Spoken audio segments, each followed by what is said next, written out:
নতুন শুরুর ঘোষণা অভিনেতা যিশু সেনগুপ্তের। নীলাঞ্জনার সঙ্গে ভাঙন, মেয়েদের সঙ্গে দূরত্বর মাঝে সুখবর দিলেন ইনস্টাগ্রামে। কি সুখবর দিয়েছেন অভিনেতা, বিস্তারিত থাকছে প্রতিবেদনে। বন্ধুরা, চ্যানেলে নতুন হলে চ্যানেলটি সাবস্ক্রাইব করে রাখতে পারেন। ইন্ডাস্ট্রিতে যিশুর পরিচয় কাজের ছেলে হিসাবে।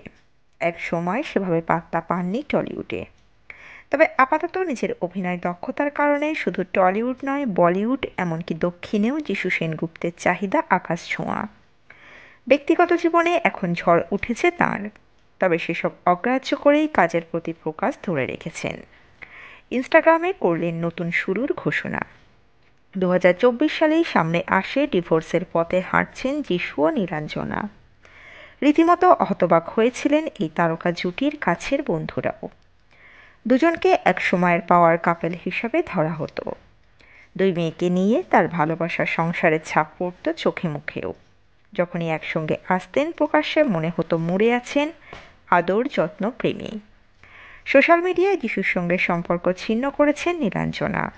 নিজের নামের থেকে সেনগুপ্ত পদবী মুছে হয়ে গিয়েছেন শুধুই শর্মা। শুধু তিনি নন, দুই মেয়ে সারা যারাও বাবাকে আনফলো করে দিয়েছে। টলিপাড়ায় কানাঘুষো নিজের আত্মসহায়কের সঙ্গে প্রেম সম্পর্কে যিশু, আর তা জানতে পেরেই নাকি বিচ্ছেদের সিদ্ধান্ত নিয়েছেন নীলাঞ্জনা। সরিয়ে দিয়েছেন সেনগুপ্ত পদবী। তবে যতই চর্চা হোক, ব্যক্তিগত জীবন নিয়ে মুখ খুলতে যে নারাজ তা স্পষ্ট করে দিয়েছেন যিশু ইতিমধ্যেই।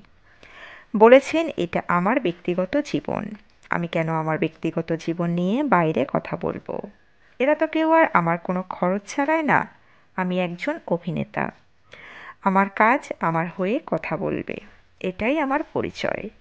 এটা একদম আমার ব্যক্তিগত জায়গা, এটা কারোর সঙ্গে শেয়ার করতে রাজি নই। তবে নীলাঞ্জনার ইনস্টাগ্রাম স্টোরিতেই কিন্তু বারংবারই সম্পর্ক ভাঙা, ঠকানো, পরকীয়া, বিশ্বাসভঙ্গের ইঙ্গিত। যেন মুখে সরাসরি কিছু না বলেও অনেক কিছুই বলতে চাইছেন তিনি। এমনকি তাদের যৌথ প্রযোজনা সংস্থা থেকে বেরিয়ে নিজের নতুন প্রযোজনা সংস্থাও খুলেছেন নীলাঞ্জনা। নাম জার্নিনি চিনিস মাম্মাস প্রোডাকশন।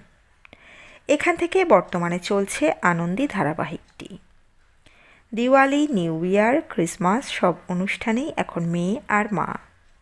কোনো পারিবারিক অ্যালবামেই দেখা যাচ্ছে না যিশু সেনগুপ্তকে। খবর, লেক গার্ডেন্সের বাড়িতে থাকেন না অভিনেতা আর। কলকাতা এলে নিজের দিদির কাছেই থাকেন যিশু। যিশু শুক্রবার শেয়ার করা ইনস্টাগ্রাম স্টোরি বলছে তিনি ভূত বাংলার শুটিং শুরু করেছেন। অর্থাৎ এবার অভিনেতা স্ক্রিন শেয়ার করবেন অক্ষয় কুমার ও টাবুর সঙ্গে। আর প্রযোজনা প্রিয়দর্শনের। অর্থাৎ যিশু সেনগুপ্ত অভিনীত বলিউডে আরও একটি ছবি খুব দ্রুত মুক্তি পেতে চলেছে। তো বন্ধুরা, আপনারা কি বলবেন, আপনাদের মতামত জানাবেন কমেন্ট বক্সে। দ্রুত ফিরে আসছি এরকমই নতুন কোনো আপডেট নিয়ে। অজানা গল্প চ্যানেলের সঙ্গে থাকার জন্য সকল দর্শক বন্ধুকে অসংখ্য ধন্যবাদ। দেখতে থাকুন, চোখ রাখুন অজানা গল্প চ্যানেলে।